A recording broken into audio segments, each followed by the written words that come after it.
같이 기도하심으로 2020년 7월 10일 주일 대예배를 드리시겠습니다.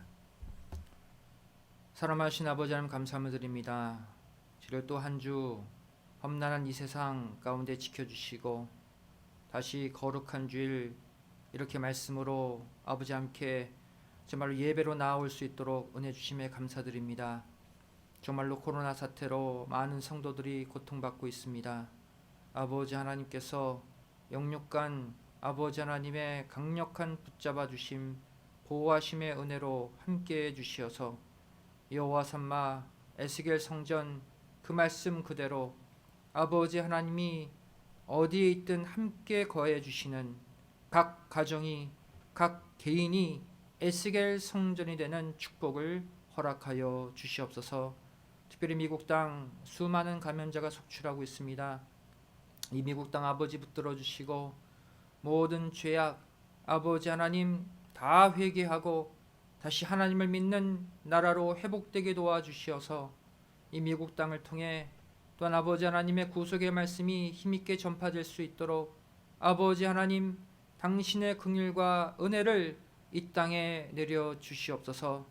정말로 우리 교회도 아버지 구속사 말씀에 귀한 사명이 있사오니 저를 이 코로나 사태에 주춤하지 않게 도와주시고 우리 성도들의 믿음 더 강해져서 구속의 복음 땅끝까지 전파하고 천국 복음으로 전 세계를 아버지 지배할 수 있는 말씀의 승리자들 되게 하여 주시옵소서.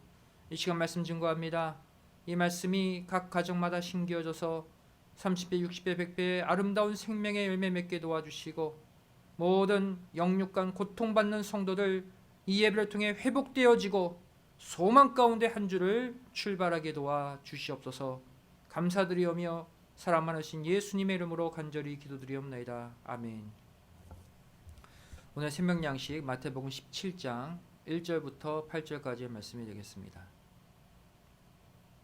신약성경 마태복음 17장 1절부터 8절까지의 말씀입니다. 제가 봉독해 올리겠습니다. 엿새 후에 예수께서 베드로와 야고보와 그 형제 요한을 데리시고 따로 높은 산에 올라가셨더니 저희 앞에서 변형되사 그 얼굴이 해같이 빛나며 옷이 빛과 같이 희어졌더라.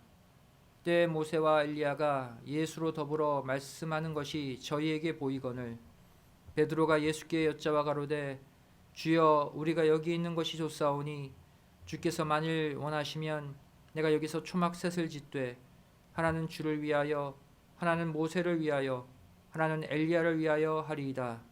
말할 때 호련히 빛난 구름이 저희를 덮으며 구름 속에서 소리가 나서 가로되 이는 내 사랑하는 아들이요 내 기뻐하는 자니 너희는 저의 말을 들으라 하는지라. 제자들이 듣고 엎드려 심히 두려워하니 예수께서 나와 저에게 손을 대시며 가라사대 일어나라 두려워 말라 하신대 제자들이 눈을 들고 보매 오직 예수 외에는 아무도 보이지 아니하더라. 이는 하나님의 말씀이니라. 아멘. 오늘 말씀의 제목은 변화의 조건, 변화의 조건이라는 제목으로 주일 예배 말씀을 증거하도록 하겠습니다. 오늘 읽은 이 본문 말씀은 예수님의 공생애 가운데 예수님 자신의 몸이 영광스러운 몸으로 변화되는 특별한 사건을 기록하고 있죠. 예수님의 이 변화 사건은 말세를 살아가는 우리에게 아주 중요한 메시지를 전달해 주고 있습니다. 왜냐하면 예수님이 변화되신 모습은 바로 마지막 때 우리가 반드시 입어야 될 최종 모습이기 때문입니다. 우리가 이 땅에서 갖고 있는 이 육신 가지고는 천국 못 가요. 반드시 천국에 들어가려면 조건이 뭐다? 우리의 몸이 썩지 않을 몸으로 변화되어야 들어갈 수 있는 곳이 천국이기 때문입니다. 고린도전서 15장 51절 52절 말씀 보시면 보라 내가 너희에게 비밀을 말하노니 우리가 다 잠잘 것이 아니요 마지막 나팔의 순식간에 호련히 다 변화하리니 나팔 소리가 나매 죽은 자들이 썩지 아니할 것으로 다시 살고 우리도 변화하리라 그랬어요. 썩지 아니할 것으로 변화되어야 천국 간다는 거예요. 이 시간 이 예수님의 변화의 사건을 통해서 이 죽음과 고통, 이 죄악의 이 세상에서 영화의 몸으로 변화될 수 있는 자격 조건이 무엇인지 함께 생각해 보기를 원합니다. 변화의 조건, 첫 번째 조건입니다. 바로 썩지 않는 것을 쫓아서 살아야 한다는 것이죠. 성경에서 말하는 변화는 한 가지입니다. 썩을 것이, 없어질 것이, 죽을 것이 썩지 아니할 것, 영원한 것으로 바뀌는 변화예요.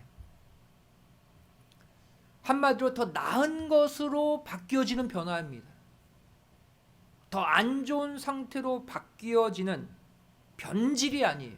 퇴보가 아니에요.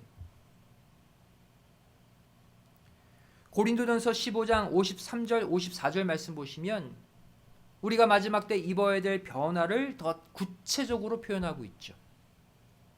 이 썩을 것이 불갑을 썩지 아니할 것을 입겠고 이 죽을 것이 죽지 아니함을 입으리로다. 이 썩을 것이 썩지 아니함을 입고 이 죽을 것이 죽지 아니함을 입을 때에는 사망이 이김에 삼킨 바 되리라고 기록한 말씀이 응하리라 그랬어요. 썩을 것이 썩지 아니함을 입는 변화, 죽을 것이 죽지 않는 상태로 바뀌어지는 변화를 말씀하고 있죠.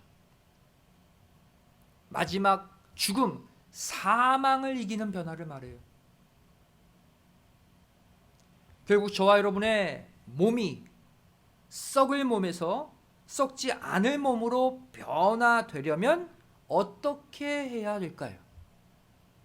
바로 먼저 우리의 삶 자체가 변화되어야 한다는 것입니다. 어떻게 변화되어야 될까요?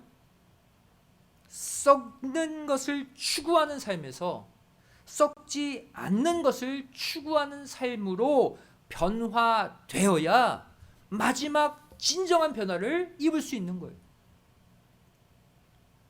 고린도전서 15장 42절부터 44절 말씀 보시면 죽은 자의 부활도 이와 같으니 썩을 것으로 심고 썩지 아니할 것으로 다시 살며 육된 것으로 심고 영광스러운 것으로 다시 살며 약한 것으로 심고 강한 것으로 다시 살며 육의 몸으로 심고 신령한 몸으로 다시 사나니 육의 몸이 있은즉 또 신령한 몸이 있느니라 그랬어요.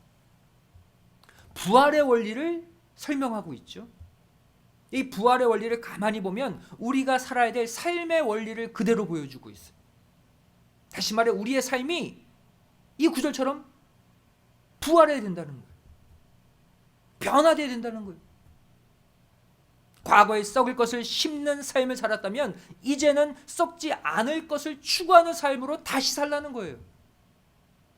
이전에 욕된 것을 심는 삶을 살았다면 이젠 영광스러운 것을 추구하는 삶으로 다시 살라는 거예요. 삶이 부활하고 변화되라는 거예요. 사랑하는 성도 여러분, 하나님 믿기 전이나 하나님 믿은 후나 삶이 똑같고 달라지는 게 없다면 그러한 자가 어떻게 마지막 순간 영광스러운 몸으로 변화될 수 있겠습니까? 삶 자체가 변화되지 않고 똑같은데. 여러분 물을 보세요. 물은 액체죠. 이 물이 끓어서 수증기, 기체로 변화되는 과정이 어떠합니까? 물이 99도씨까지 그 온도가 올라갈 때까지는 겉으로는 변화가 없어 보이죠. 하지만 그 속은 100도씨에 가까울 만큼 뜨거워요. 달아올라요. 그러다가 딱 100도씨가 되는 순간 수증기로 변화되는 거예요. 물이 끓으면서. 차가운 물이 한 번에 끓어서 넘칠 수 있습니까? 차디찬 물이 변화가 없는데, 온도의 변화가 없는데 갑자기 수증기로 바뀔 수 있어요? 물의 삶이 점점점 뜨거워져서 기체의 수증기로 끓어오르듯이 우리의 삶도 점점 변화되고 개선되어서 우리의 삶이 바뀌어질 때 결국 마지막 변화의 영광을 누릴 수가 있는 거예요. 그리고 이렇게 되려면 매사에 절제의 삶을 살아야 된다고 고린도전서 9장은 정확히 말씀하고 있습니다. 고린도전서 9장 25절 말씀 보시면 이기기를 다투는 자마다 모든 일에 절제하나니 저희는 썩을 면류관을 얻고자 하되 우리는 썩지 아니할 것을 얻고자 하노라 그랬어요. 썩을 것에서 썩지 아니할 것을 얻으려면, 다시 말해 참된 변화를 얻으려면 모든 일에 절제해야 된다는 거예요. 우리 삶이 언제 변화됩니까? 절제하는 삶이 될 때 점점점 변화의 세계로 우리 삶이 바뀌어지는 거예요. 절제할 때. 한마디로 말해 세상에 나가 살면서 세상 일에 너무 욕심내지 말라는 거예요. 무슨 일이든 너무 지나치면 죄가 돼요. 문제가 생기게 돼요. 모든 삶에 절제할 때 그것이 삶이 변화되고 마지막 영광스러운 변화체가 되는 비결이다. 여러분, 하나님은 어떤 하나님입니까? 여러 단어로 하나님을 표현할 수 있지만 성경 구절들을 보시면 하나님은 모든 일에 적당한 것을 좋아하시고 기뻐하시는 하나님이에요. 모든 것이 적절하기를 원하셔요. 하나님의 구속 역사도 보면 모든 게 적절합니다. 과하지도 않고 모자라지도 않으셔요. 신명기 11장 14절 말씀 보시면 여호와께서 너희 땅에 이른 비 늦은 비를 적당한 때에 내리시나니 너희가 곡식과 포도주와 기름을 얻을 것이요 그랬어요. 우리에게 큰 수확물을 주는 축복의 비도 적당하게 적당한 때에 내리신다고 말씀하고 있죠. 또한 역대상 28장 15절 말씀 보시면 또 금 등대들과 그 등잔 곧 각 등대와 그 등잔을 만들 금의 중량과 은 등대와 그 등잔을 만들 은의 중량을 각기 적당하게 하고 그랬어요. 성전의 기물, 성물을 만드는 재료도 적당하게 사용하도록 명하셨습니다. 또한 잠언 16장 4절 말씀 보시면 여호와께서 온갖 것을 그 시움에 적당하게 지으셨나니 악인도 악한 날에 적당하게 하셨느니라 그랬어요. 이 땅의 모든 사람, 모든 도구들도 적당한 쓰임에 맞게 다 창조했대요. 심지어 악인도 악한 날에 적당하게 악역을 담당하기 위해 사용하신대요. 모든 것이 아주 적절하십니다. 적당하셔요. 또한 잠언 24장 26절 말씀 보시면 적당한 말로 대답함은 입맞춤과 같으니라 그랬어요. 말도 적당하게 해야 아름답대요. 말을 많이 하는 것 좋지 않아요? 또 무조건 침묵하는 것도 좋지 않습니다. 불필요한 말은 줄이되 꼭 필요한 말은 할 수 있는 사람, 적당한 말을 하는 자가 아름답다고 말씀하고 있어요. 또한 이사야 27장 8절 말씀 보시면 주께서 백성을 적당하게 견책하사 쫓아내실 때에 동풍 부는 날에 폭풍으로 그들을 옮기셨느니라 말씀하고 있어요. 하나님이 당신의 백성을 징계하실 때도 적당하게 징계하신대요. 너무 과하면 일어나지 못하잖아요. 너무 조금 징계하면 정신 못 차리잖아요.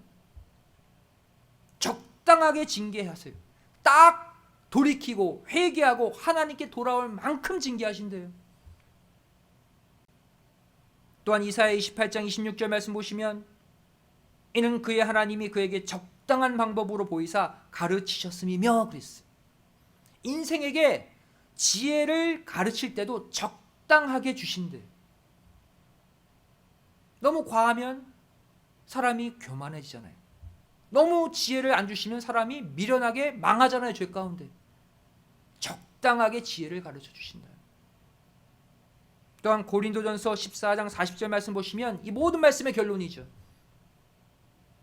모든 것을 적당하게 하고 질서대로 하라 그랬어요. 하나님의 명령입니다. 우리 삶 속에 있는 모든 것들을 다 적당하게 하래요. 적절하게 하래요. 과하지도 않고 모자라지도 않게 모든 일들을 해결해 가래요. 그게 하나님의 질서래요. 매사에 적당하게 하라. 무슨 말입니까? 바로 절제 있는 삶을 매사에 살라는 거예요. 그러면 심지어 좋아하는 밥, 좋아하는 반찬 나왔다고 과식해 보세요. 아무리 좋은 밥, 좋은 음식도 많이 먹으면 탈납니다. 적당히 먹어야 몸의 건강을 유지하는 거예요. 타락한 이 세상은 어떻습니까? 타락한 이 세상을 살고 있는 타락한 인생들은 어떻게든 더 가지려고 해요. 더 빼앗으려고 해요. 더 짓밟으려고 해요. 내가 갖고 있는데 없는 자의 것도 더 빼앗으려고 합니다. 하지만 저와 여러분은 하나님의 자녀로서 오히려 모든 일에 적당히 균형을 맞추는 절제의 모습을 통해서 썩어질 삶에서 썩지 않는 삶으로 반드시 변화되어지시기를 주님의 이름으로 간절히 축원드리겠습니다. 그렇게 삶이 변화되는 자가 결국 마지막 육신의 변화까지 가져오게 되는 거예요. 두 번째로 변화의 조건이 무엇입니까? 바로 오직 말씀과 기도에 힘써야 된다는 것입니다. 마지막 변화를 쟁취하는 비결, 말씀과 기도에 힘쓰라. 디모데전서 4장 5절 말씀 보시면 하나님의 말씀과 기도로 거룩하여 지민이라 그랬어요. 죄 가운데 사는 타락하고 더러운 저와 여러분이 거룩해질 수 있는 방법은 오직 말씀과 기도밖에 없다고 지금 말씀하고 있죠. 그리고 하늘에 계신 아버지께서 거룩하시기에 우리도 그분처럼 거룩해져야지만 영생 변화를 얻을 수가 있습니다. 레위기 11장 45절 말씀 보시면 내가 거룩하니 너희도 거룩할지어다 그랬어요. 이 거룩의 최종 열매가 무엇입니까? 그것이 바로 영생 변화예요. 거룩한 삶을 살고 거룩해지다 보면 내 몸이 썩지 않을 몸으로 변화되어서 천국에 입성하는 거예요. 내가 거룩한 삶을 살게 되면 점점 내가 성화되어져 갑니다. 내가 성화되어 가다 보면 어느 순간 썩지 않을 몸으로 변화되어서 천국에 들어가는 거예요. 결국 디모데전서 4장 5절은 우리가 예수님처럼 변화될 수 있는 두 번째 조건을 제시해 주고 있습니다. 바로 말씀과 기도가 나에게 변화를 가져다 준다는 거예요. 변화의 세계를 얻게 해준다는 거예요. 실제로 변화산에서 예수님이 변화되신 시점을 보면 예수님이 기도하실 때, 예수님이 하나님의 말씀의 음성을 들을 때 변화되셨어요. 먼저 예수님은 기도 가운데 변화되셨습니다. 누가복음 9장 28절 29절 말씀 보시면 이 말씀을 하신 후 8일쯤 되어 예수께서 베드로와 요한과 야고보를 데리시고 기도하시러 산에 올라가사 기도하실 때에 용모가 변화되고 그 옷이 휘어져 광채가 나더라 그랬어요. 예수님은 하나님 자신이시잖아요. 창조주시잖아요. 아무 때나 마음만 먹으면 변화되실 수 있는 분입니다. 그런데 왜 굳이 새 제자를 데리고 올라가서 기도하시다가 기도 가운데 변화되셨을까요? 바로 우리에게 메시지를 주시는 거예요. 너희도 기도하면 변화된다는 거예요. 기도의 분량을 채우면, 간절의 분량을 채우면 변화될 수 있다는 것을 보여주고 있는 것이죠. 두 번째로 예수님은 또한 말씀 가운데 변화되셨습니다.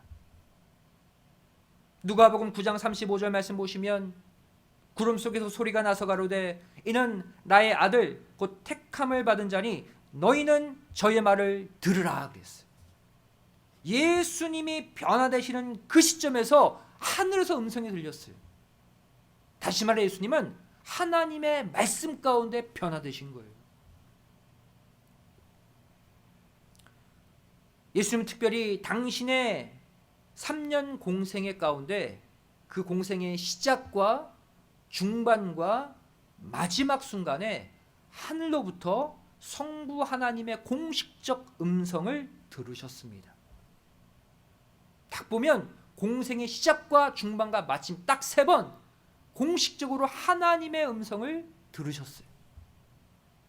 먼저 공생의 시작 시점 언제입니까? 세례 요한에게 세례를 받은 직후에 하늘로부터 음성이 들렸죠. 마태복음 3장 17절 말씀 보시면 하늘로서 소리가 있어 말씀하시되 이는 내 사랑하는 아들이요 내 기뻐하는 자라 하시니라. 하나님의 음성이 선포되면서 공생애를 출발하셨어요. 또한 공생의 중반에 하늘로부터 하나님의 음성을 들었죠. 그것이 바로 오늘 본문의 말씀이에요. 본문 마태복음 17장 5절에 구름 속에서 소리가 나서 가로되 이는 내 사랑하는 아들이요 내 기뻐하는 자니 너희는 저의 말을 들으라. 또 공생의 마지막 끝 무렵에 고난주간 화요일 헬라인들이 방문했을 때 또 하늘의 음성을 들으셨어요. 요한복음 12장 28절이죠. 아버지여 아버지의 이름을 영광스럽게 하옵소서 하시니 이에 하늘에서 소리가 나서 가로되 내가 이미 영광스럽게 하였고 또다시 영광스럽게 하리라 하신대. 공식적인 하나님의 음성을 공생의 끝 무렵에도 또 들으셨어요. 이렇게 예수님이 당신의 공생의 시작과 진행과 마침에 각각 하나님의 음성을 들으셨다. 이것은 우리에게 무엇을 알려주고 있습니까? 그것은 바로 예수님의 공생의 시작부터 진행, 마침까지 전체가 성부 하나님의 말씀을 좇아서 이루어진 삶이었음을 보여주고 있습니다. 예수님이 창조주 하나님 자신이지만 늘 성부 하나님이 말씀하시는 대로 공생의 시작부터 마침까지 움직이셨다는 것을 이 3번의 공식적 성부 하나님의 음성이 보여주고 있는 거예요. 요한복음 12장 50절에 예수님이 고백하셨죠. 나는 그의 명령이 영생인 줄 아노라. 그러므로 나의 이르는 것은 내 아버지께서 내게 말씀하신 그대로 이르노라 하시니라. 공생의 시작부터 마침까지 나는 오직 아버지의 말씀대로만 움직인다. 그 얘기예요. 예수님의 말씀하신 모든 말씀이 성부 하나님이 주신 말씀 그대로라는 거예요. 그리고 오늘 본문을 보시면 그 성부 아버지의 음성이 선포될 때 제자들 앞에서 변화되신 거예요. 사랑하는 성도 여러분, 하나님의 말씀이 무엇입니까? 하나님의 말씀은 썩을 것을 썩지 않게 만드는 생명수의 말씀이에요. 따라서 우리가 예수님처럼 말씀만을 따라서 살 때 썩지 않는 몸으로 변화될 수 있는 것이죠. 이 시간 요한복음 12장 50절 예수님의 고백이 우리의 고백이 되기를 원합니다. 나는 아버지의 명령이 영생인 줄 알고 내 삶의 시작, 진행, 마침 모두 아버지 하나님의 말씀대로만 움직입니다. 이렇게 고백하면서 간절한 기도로 그 명령을 구하고 또 말씀으로 그 명령을 전달받는 자가 마지막 변화의 영광에 들어갈 수 있는 거예요. 이제부터는 인간의 말은 삼가하고 기도의 말을 더욱 늘려가시기 바랍니다. 이제부터 인간의 말을 듣는 귀가 아니라 하나님의 말씀에 귀를 기울이는 귀가 되시기 바랍니다.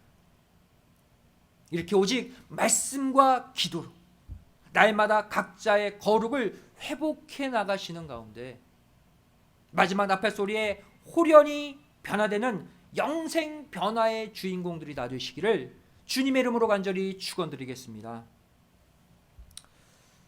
마지막 세 번째 변화의 조건이 무엇입니까? 바로 각자의 마음속에 오직 예수님만 남아야 한다는 것입니다. 변화산에서 졸다가 바라본 세 제자들의 눈 속에는 예수님뿐 아니라 모세와 엘리야도 함께 보였습니다. 누가복음 9장 30절 말씀에 문득 두 사람이 예수와 함께 말하니 이는 모세와 엘리야라. 누가복음 9장 32절 말씀 보시면 베드로와 및 함께 있는 자들이 곤하여 졸다가 아주 깨어 예수의 영광과 및 함께 선 두 사람을 보더니 졸다가 봤어요. 졸다가. 여기서 모세는 구약의 율법을 대표하는 인물이죠. 또 엘리야는 구약의 모든 선지자를 대표하는 대표격 선지자입니다. 왜 그렇습니까? 엘리야는 유독 엘리야만 죽음을 보지 않고 하늘로 승천했잖아요. 선지자들 가운데 선지자들의 대표가 엘리야예요. 그리고 베드로는 비몽사몽간에 예수님을 포함해서 모세와 엘리야를 위해 초막 셋을 짓자는 엉뚱한 소리까지 하죠.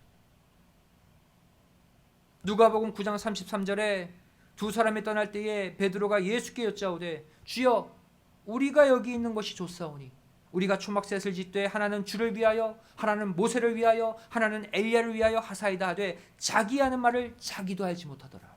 횡설수설한 거예요. 이러한 베드로의 발언은 베드로 자신이 예수님처럼 변화되지 못하는 신앙의 문제점을 자세하게 보여주고 있습니다. 오늘날 예수님처럼 변화될 수 없는 자들의 모습을 지금 베드로가 보여주고 있는 거예요. 첫 번째가 무엇입니까? 베드로는 천국에서 살겠다는 천상의 소망보다 이 땅에서 누리며 살겠다는 현세의 소망이 더 강했다는 사실이에요. 이러면 변화 못 받아요. 누가복음 9장 33절 말씀 다시 보시기 바랍니다. 두 사람이 떠날 때에 베드로가 예수께 여짜오되 주여 우리가 여기 있는 것이 좋사오니 그랬어요. 지금 여기는 어디입니까? 산 위죠. 예수님은 변화체의 모습으로 계시고 자신이 좋아하는 모세와 엘리야가 함께 있어요. 자기가 원하는 모든 것이 이루어져 있어요. 그 땅이 좋다는 거예요. 순간 천국은 온데간데 없어요. 천상보다 이 땅이 더 좋다는 거예요. 내가 원하는 것을 갖춘 이 땅이 좋다는 거예요. 천국보다 이 땅이 더 좋다는데 어떻게 하늘 세계로 변화되어 올라갈 수 있겠습니까? 이 땅 너무 좋아하지 마세요. 잠깐 있다가 떠날 땅입니다.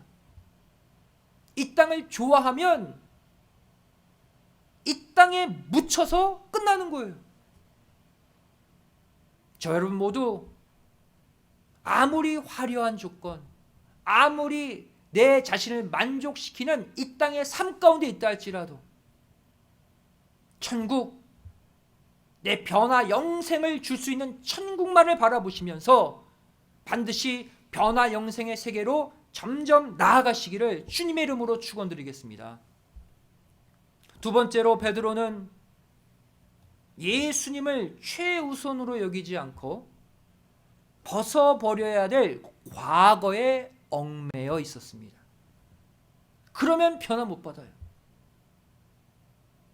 누가복음 9장 33절 말씀 다시 보시면 우리가 초막 셋을 짓 때 하나는 주를 위하여 하나는 모세를 위하여 하나는 엘리야를 위하여 하사이다 하겠어요.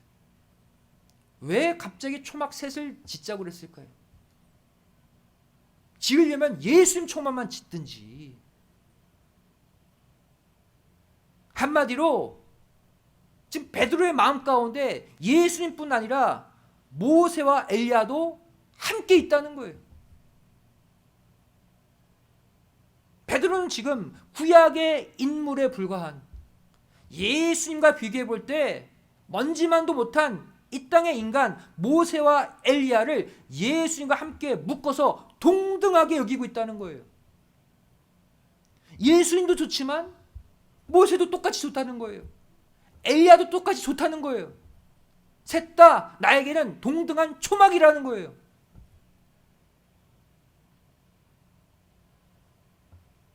여기서 모세와 엘리야가 대표하는 이 율법과 선지자, 이것은 모두 세례 요한이 와서 끝내야 할, 정리해야 할 옛 것들이었습니다.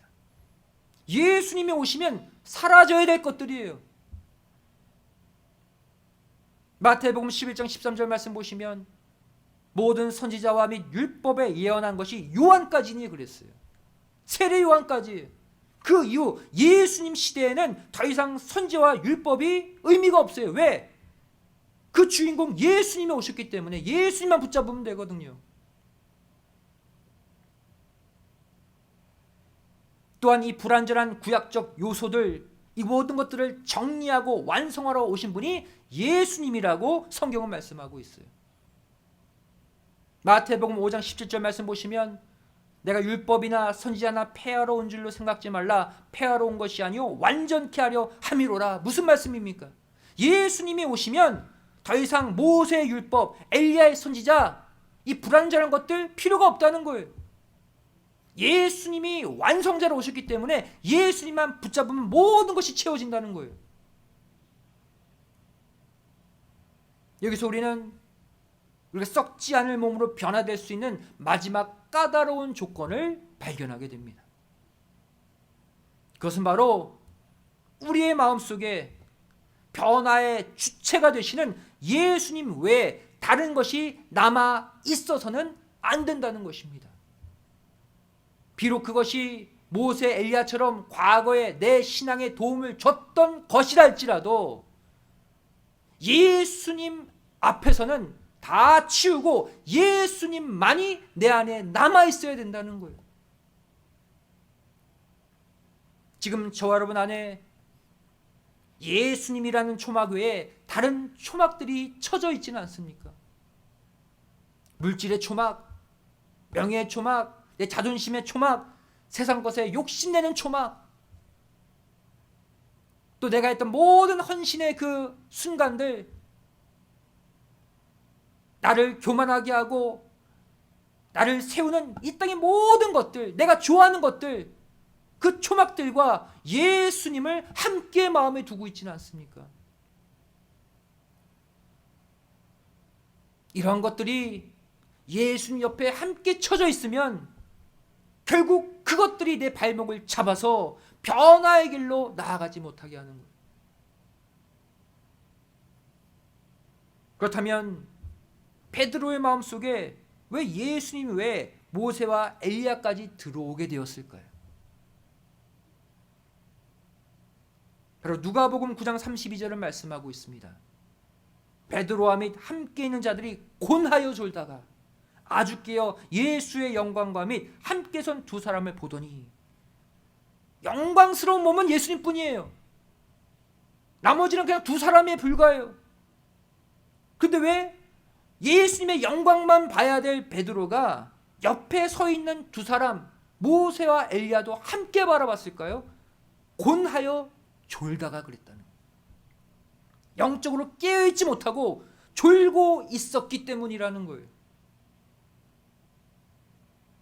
이러한 티미한 눈으로 바라보니까 예수의 영광뿐 아니라 모세와 엘리야의 영광까지 함께 보이게 된 거예요. 예수님은 그냥 모세, 엘리야 사이의 한 존재에 불과한 거예요. 사랑하는 성도 여러분, 영적으로 깨어있지 못하는 증상이 무엇입니까? 하나님 외에, 예수님 외에, 말씀 외에 다른 것이 계속 보이게 됩니다. 처음에는 간절한 기도와 말씀으로 하나님만 보고 살았어. 예수님만 보고 살았어. 성령님의 임재하심만 체험하며 살았는데 어느 순간 이것도 보이는 거예요. 세상에 이 가치도 보이는 거예요. 아, 이것도 좋구나. 이것도 보이는 거예요. 초점이 흐려지고 초점이 많아져요. 이것은 무엇을 가리킵니까? 내가 영적으로 깨어있지 못하고 점점 내가 쓰러지고 있다는 거예요. 이 시간 내 마음속에 나도 모르게 쳐놓고 있는 이 땅의 수많은 초막들을 다 걷어내시기를 부탁드립니다.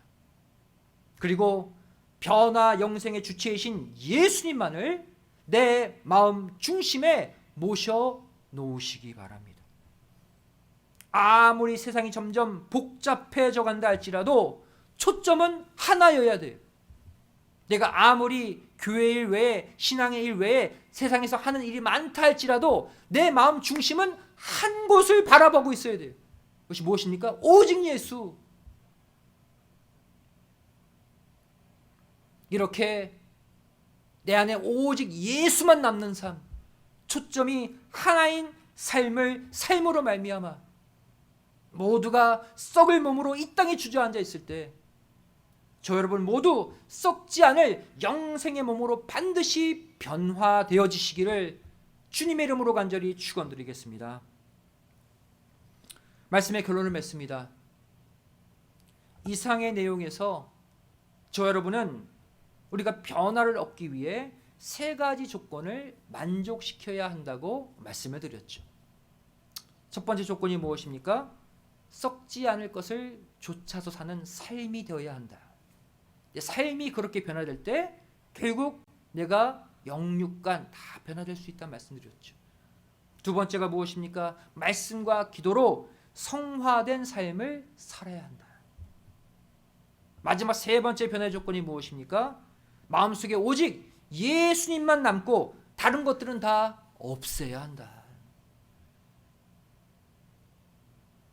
하지만 이 세 가지 변화의 조건을 아는 것보다 더 중요한 게 무엇입니까? 내가 이 세 가지 변화의 조건을 얼마나 갖추었는지 스스로를 확인하고 점검하는 것이 더 중요합니다. 변화의 조건을 알면 못해요. 뭐예요? 내가 그 변화의 조건을 갖추지 못하면 안 되는 거예요. 이것을 확인하고 점검하는 작업이 필요해요. 고린도후서 13장 5절은 이것을 정확히 지적하고 있습니다. 너희가 믿음에 있는가 너희 자신을 시험하고 너희 자신을 확증하라. 예수 그리스도께서 너희 안에 계신 줄을 너희가 스스로 알지 못하느냐? 그렇지 않으면 너희가 버리운 자니라 그랬어요. 나 믿음 있어. 그렇게 그냥 생각만 할 게 아니라 진짜 내가 믿음이 있는가? 진짜 말씀에 순종하고 있는가? 진짜 예수님만 마음에 모시고 있는가? 내 자신을 시험하고 확증하는 작업이 필요하대요. 이것을 확인하지 않고 갖추고 있지 않는데 갖춘 척하고 살다가 결국 버림을 당하게 된대요. 그렇다면 이 변화의 조건을 내가 잘 갖춰가고 있는지 날마다 자신을 시험하고 확증하는 방법이 무엇일까요? 그것은 간단합니다. 바로 내 속사람, 내 속마음이 얼마나 아름답게 변화되고 있는지를 스스로 살피면 돼요. 내 마음은 내가 가장 잘 알잖아요. 과거에 가졌던 그 더럽고 추악하고 욕심 많은 그 마음이 교회 다니고 하나님 믿고 성경 보고 봉사 헌신 기도하면서 아름답게 바뀐 마음이 돼가고 있는지를 스스로 보라는 거예요.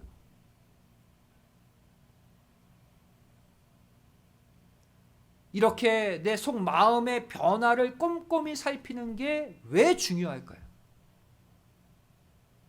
그것은 바로 예수님의 변화 또한 속에서부터 겉옷까지 변화되는 순차적인 변화였기 때문입니다. 변화는 속마음부터 겉모습으로 이어지는 변화인 거예요. 마태복음 17장 2절 말씀 보시면 저희 앞에서 변형되사 그 얼굴이 해같이 빛나며 옷이 빛과 같이 희어졌더라 그랬어요. 예수님의 변화의 모습을 기록하고 있죠. 이 구절 자세히 보시면 예수님이 어떻게 변화되어 가셨습니까? 먼저 제자들 앞에서 변형되신 결과 그 다음 얼굴이 빛이 나고 그 다음 겉옷까지 희어졌다고 말씀하고 있습니다. 여기서 변형되사라는 단어, 이 단어가 헬라어로 메타몰포라는 단어를 쓰고 있습니다. 메타몰포, 어떠한 뜻을 가진 단어입니까? 특별히 내면에서부터 시작해서 겉모습까지 변화되는 상태를 의미하는 단어예요. 속에서부터 겉으로 변화되는 변화가 메타몰포의 변화예요. 단순히 겉모습만 바뀌는 변화가 아니라는 거예요. 속에서부터 겉까지 모두 바뀌는, 순차적으로 바뀌는 근본적인 변화가 예수님의 변화예요. 로마서 12장 2절은 이 메타몰포의 변화를 이렇게 설명하고 있습니다. 너희는 이 세대를 본받지 말고 오직 마음을 새롭게 함으로 변화를 받아 하나님의 선하시고 기뻐하시고 온전하신 뜻이 무엇인지 분별하도록 하라 그랬어요. 여기 보시면 오직 마음을 새롭게 함으로 변화를 받아요. 이 변화를 받아가 헬라어 메타몰포입니다. 어떻게 해야 변화가 되는 거예요? 마음을 새롭게 함으로 출발하는 거예요. 변화의 가장 중요한 조건, 변화의 가장 중요한 시작점이 무엇입니까? 먼저 내 속사람, 내 속마음부터 바뀌어야 된다는 거예요.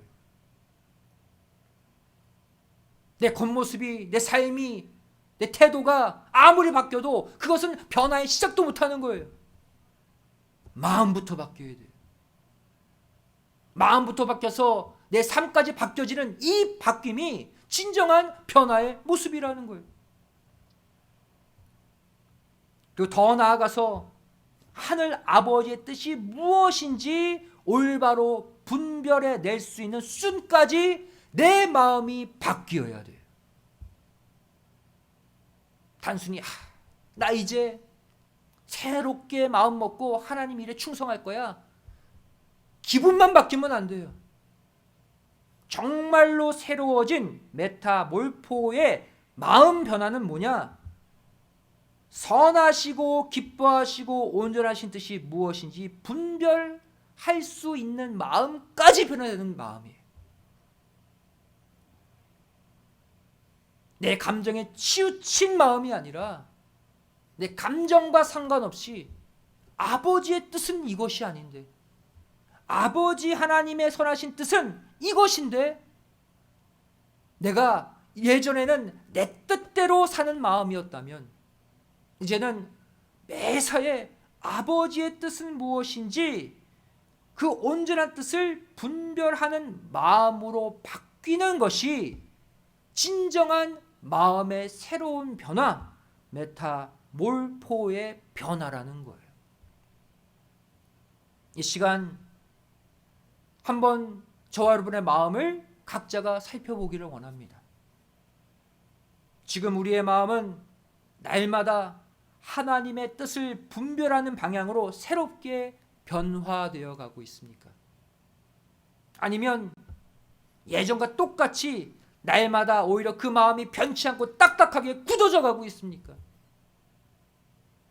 누군가를 미워하는 마음, 절대 그 사람 용서 못해. 바뀌지 않아요.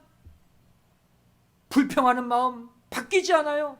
부정적인 마음 변하지 않고 바뀌지 않고 내 속에서 점점 딱딱하게 굳어가고 있다면, 그럼 마지막 변화의 영광에 동참할 수 없다는 거예요. 그 딱딱한 마음, 그 고착된 마음부터 갈아엎고 바뀌어야 메타몰포의 놀라운 순차적 변화가 그 다음 진행되는 거예요. 변화의 과정은 이렇습니다. 먼저 내 속사람이 변화돼야 돼요. 내 마음이 먼저 바뀌어야 돼요. 그러면 그 다음 내 삶이 바뀌어요. 내 삶이 바뀌면 결국 내 미래까지 변화되어서 영생의 세계 천국에 입성한다는 것을 믿으시기 바랍니다. 이것이 진정 내면에서부터 외면으로 변화되는 메타몰포의 변화인 거예요. 2020년 남은 시간 동안 더욱더 강력한 말씀 생활, 강력한 기도 생활로 죄악, 미움, 욕심, 어두움으로 굳어진 각자의 마음들을 하나님께로 다 풀어내시는 가운데 마침내 우리가 간절히 소망하는 영, 혼, 육 완전 변화의 축복을 반드시 받아 누리시기를 주님의 이름으로 간절히 축원드리겠습니다. 기도하시겠습니다. 사랑하신 아버지 하나님 감사하며 드립니다. 저희를 오늘 세상은 점점 악하게 변화되고 악하게 바뀌어가고 있는 이때에 다시 한번 하나님의 거룩을 좇아 아버지 하나님 마지막 때 사망을 집어삼킬 변화의 몸이 되기 위해 다시 한번 어떻게 살아야 될지 말씀 가운데 깨닫게 하여 주심에 감사드립니다. 저희들은 세상과 역행하여 점점 더 선하게, 점점 더 거룩하게, 점점 더 아버지 하나님의 뜻을 깨닫고 분별하는 방향으로 변화되게 하여 주시옵소서. 내 마음이 변화되게 도와주시고 그리함으로 내 삶이 변화되게 도와주시고 그리함으로 마지막 때 내 영혼육 모든 내 인격 자체가 완전 변화되어서 천국에 입성하는 자격자들이 되게 하여 주시옵소서. 이 말씀 가지고 이번 한 주 출발합니다. 이 세상 죄악을 이기는 변화된 마음, 변화된 한 주의 삶을 살게 하여 주시옵소서. 감사드리오며 사랑 많으신 예수님의 이름으로 간절히 기도드리옵나이다. 아멘. 하나님께 영광 받습니다. 이 지금 광고 말씀드리겠습니다. 지금 미국에서 특별히 코로나 감염자가 곳곳에서 급증하고 있습니다. 혹시 우리 성도들 가운데 몸에 이상 증세가 있거나 몸이 불편하신 분들은 주일날 교회에 나오지 마시고 집에서 영상 예배로 드려주시기 바랍니다. 또 한 가지 광고는 우리가 지금 수요 예배를 에스겔 성전 말씀으로 진행하고 있습니다. 내용이 좀 어렵습니다. 여러분들 반드시 구속사 시리즈 11권 책을 꼭 구입하셔서 읽으시면서 이 말씀 하나씩 깨달아 가시기를 부탁을 드리겠습니다. 또한 우리가 지금 코로나 사태로 토요 새벽 예배를 드리지 못하고 있습니다. 수요 예배를 영상으로 집에서 드리는 것처럼 각 가정에서 또 가족들끼리 모여서 토요 새벽 예배 시간 지켜서 꼭 한 주를 결산하는 기도의 시간을 가져주시기를 부탁을 드리겠습니다. 이상입니다. 이 시간 축도로 주일 예배를 마치겠습니다.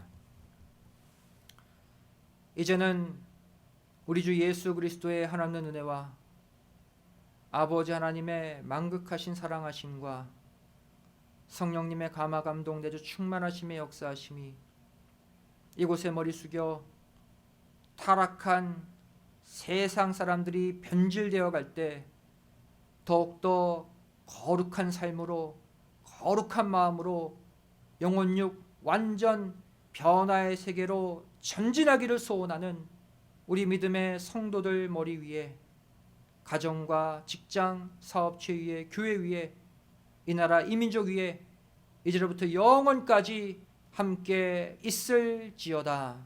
아멘. 주일 예배를 모두 마쳤습니다. 한 주간 평안하시기 바랍니다. 감사합니다.